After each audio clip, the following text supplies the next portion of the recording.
اللہ فرماتا ہے لا تبطلوا صدقاتکم بالمن والعذا، جب تم اپنے کسی مسلمان بھائی پر احسان کرو تو اسے جتلاؤ مت، اسے بار بار جتلاؤ مت۔ کیوں؟ اللہ فرماتا ہے کہ اس وجہ سے کہ اس کے دل کو تکلیف ہوگی۔ کیوں احسان مت جتلاؤ؟ کیونکہ اس کے دل کو تکلیف ہوگی۔ ایک طرف اللہ فرماتا ہے کہ ہم نے مومنوں پر احسان کیا، یعنی اللہ احسان جتا رہا ہے، اور دوسری طرف یہ کہہ رہا ہے کہ اے لوگوں آپس میں ایک دوسرے کے ساتھ احسان نہ جتلاؤ۔ تو آخر ان دونوں میں فرق کیوں ہو گیا؟ ایک طرف احسان خود جتا رہا ہے، دوسری طرف احسان نہ جتلانے کا حکم دے رہا ہے۔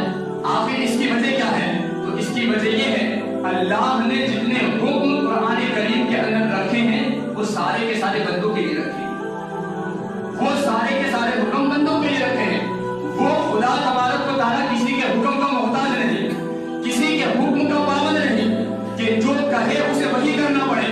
اللہ نے یہ بندوں پر ضروری قرار دیا ہے کہ کیا تمہیں احسان جتلانا نہیں، احسان کسی پر جتلانا نہیں۔ اور کیوں نہیں جتلانا؟ اس لیے نہیں جتلانا کہ اس احسان جتاؤ گے تو سامنے والے کا دل دکھے گا، اس کے دل کو ٹھیس پہنچے گی، تکلیف ہوگی اسے، تو اس وجہ سے اللہ نے منع فرمایا۔ لیکن آخر وجہ کیا ہے کہ اللہ نے محبوب کو ہمارے درمیان بھیج کر کے فرمایا کہ ہم نے تم پر بڑا احسان فرمایا۔ اس کی وجہ کیا ہے؟ اس کی بہت ساری وجوہات ہیں۔ سب سے بڑی وجہ یہ کہ اللہ نے ہمارے درمیان کتنی نعمتوں کو بھیجا، بے شمار نعمتیں۔ اگر ہم اپنے وجود پر غور کریں، اپنے جسم پر غور کریں، تو سر کے بالوں سے لے کر پاؤں کے تلوے تک بے حساب اللہ نے ہمارے وجود میں نعمتیں رکھی ہیں۔ اس کے علاوہ ہمارے شب و روز گزارنے کے طریقے، جو آسائشیں، جو اللہ نے نعمتیں عطا فرمائی ہیں، ان نعمتوں کو دیکھا، اللہ نے کسی نعمت پر احسان نہیں جتایا، اتنی ساری نعمت عطا فرمائی، لیکن اللہ نے اپنے محبوب کو ہمارے درمیان بھیج کر کے احسان اس لیے جتایا تاکہ پتا چلے کہ یہ عام نعمت نہیں ہے، یہ میری خاص نعمت ہے، یہ میری خاص نعمت ہے، اور یہ خاص نعمت ہے اس لیے تمہیں اس کا ادب کرنا ہے، تمہیں اس کے حوالے سے غور و فکر کرنا ہے۔ اور یہ ایک وجہ بیان فرمائی، اور علماء کرام نے دوسری وجہ یوں بھی ارشاد فرمائی کہ ایک طرف اللہ رب العزت کی ساری نعمتوں کو ترازو میں رکھ دیا جائے، اور دوسری طرف اللہ کے نبی صلی اللہ علیہ وسلم کی عظیم نعمت جو اللہ کے نبی کی شکل میں اللہ نے ہمیں عطا فرمائی، اسے ایک پلڑے میں رکھ دیا جائے اور غور کر کے ذہن پر زور دے کر کے سوچا جائے تو ساری نعمتیں ایک طرف، اللہ کے نبی جو اللہ رب العزت کی طرف سے ہم مومنوں کے لیے بڑی نعمت ہے وہ ایک طرف، تو وہ نعمت کا پلڑا بھاری ہو جائے گا۔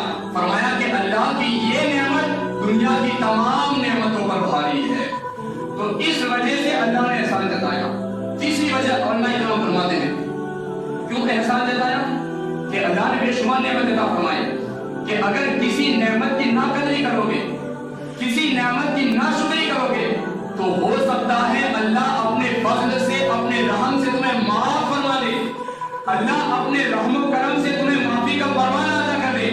لیکن اس احسان جتانے پر اللہ نے اپنے محبوب کو جو جلوہ فرمایا اس پر احسان اس لیے جتایا کہ اے لوگوں ساری نعمتوں کی ناقدری ناشکری اپنے فضل و کرم، رحم و کرم سے معاف کر دوں گا، لیکن اگر اس میری بڑی نعمت کی ناشکری کرو گے تو میری بارگاہ میں معافی نہیں ملنے والی ہے، میری بارگاہ میں معافی نہیں ملنے والی ہے۔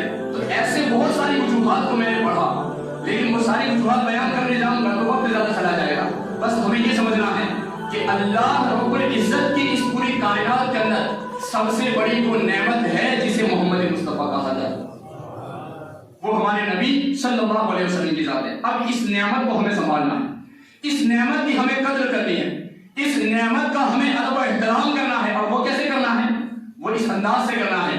سب سے پہلے تو یہ کہ ہمیں نبی کریم صلی اللہ علیہ وسلم کو جو اللہ نے مقامات اور مراتب عطا فرمائے وہ سارے مراتب کو دل و جان سے اقرار کرنا ہے، سارے مرتبوں کو دل سے ماننا ہے، اقرار کرنا ہے۔ ایک ادنا سے گستاخی نبی کریم صلی اللہ علیہ وسلم کی شان میں کرو گے تو یاد رکھنا اس بڑی نعمت کی ناشکری ہوگی، اور ناشکری ہوگی تو خدا تبارک و تعالیٰ کی بارگاہ سے تمہیں معافی نہیں ملے گی، پھر سیدھا جہنم میں جانا ہوگا، ڈائریکٹ جہنم میں جانا ہوگا۔ یہ اللہ رب العزت کی اتنی عظیم نعمت